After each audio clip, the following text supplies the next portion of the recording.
আবু সাইদের হাত থেকে এইভাবে এইভাবে এটা দিচ্ছে বিশাল বিশাল সাহস।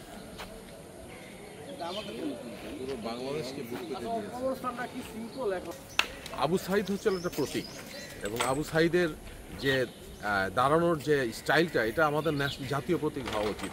কারণ এই প্রতীকে পুরো বাংলাদেশকে সে আগলে রেখেছে, পুরো অন্যায়ের বিরুদ্ধে, অত্যাচারের বিরুদ্ধে, এবং যেখানে মানুষ কথা বলতে পারতো না, যেখানে অন্যায় শোষিত হচ্ছিল, এবং বিদেশি শোষণগুলো যেগুলো বন্ধুপ্রতিম দেশ হিসেবে এসে নিয়ে দেশকে মানে শোষণ করছিল, সেই দেশের বিরুদ্ধে, সেই অন্যায়ের বিরুদ্ধে সে আবু সাইদ যে বুক পেতে দিয়েছিল, সেটা আবু সাইদের এই যে স্টাইলটা, মানে সে যেভাবে অগ্রসর হয়েছিল, এটা কিন্তু সেই সময় কেউ হতে পারে নাই। এবং এই সাহসী বীরের জন্য আমার মনে হয় যে আমাদের জাতীয় প্রতীক হিসেবে এই আবু সাইদের প্রতীকটা থাকা উচিত। এবং স্কুল, কলেজ, মাদ্রাসা এবং শিক্ষা প্রতিষ্ঠান সব জায়গায় সকালবেলা মর্নিংয়ে আবু সাইদের যে চেতনা, আবু সাইদের যে স্টাইল, এটা আমাদের প্রত্যেকেরই প্র্যাকটিস করা উচিত। এবং আমরা প্রত্যেকে যদি এটা করি, তাহলে হয়তো কি আবু সাইদকে স্মরণ করা হবে, এবং অন্যায়ের প্রতিবাদ কিভাবে করা হয় সেটা সে প্র্যাকটিসে নিয়ে আসবে ইনশাআল্লাহ। আলাউদ্দিন ভাই বলেন, আপনি যে এরকম আবু সাইদের মতো করছেন, কি কারণটা কি?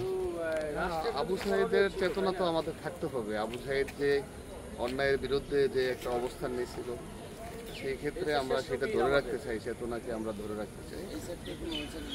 আচ্ছা, এটাকে আসলে আমাদের পরবর্তী প্রজন্মের মাঝে যাতে এরা পরবর্তী প্রজন্ম এটাকে ধরে রাখবে, কারণ এই চেতনার মাধ্যমেই পরিবর্তন, আবু সাইদকে কেন্দ্র করেই দেশের একটা পরিবর্তন আসে। সেই পরিবর্তনকে নতুন প্রজন্ম নিশ্চয়ই ধরে রাখবে। জি জি, ধন্যবাদ। আমাদের দেশে একটা জ্বলন্ত নক্ষত্র হয়ে থাকবে, যতদিন আমাদের পরের জেনারেশন আসবে সবাই তাকে স্মরণ করুক, আমি ইনশাল্লাহ তাই বলি। ধন্যবাদ। আবু সাইদ সম্পর্কে, আবু সাইদ হচ্ছে আমাদের একজন বাঙালির একজন শ্রেষ্ঠ বীর শহীদ আর কি। তাকে আমরা সবসময় আমরা শ্রদ্ধা করব এবং তাকে স্মরণ করব।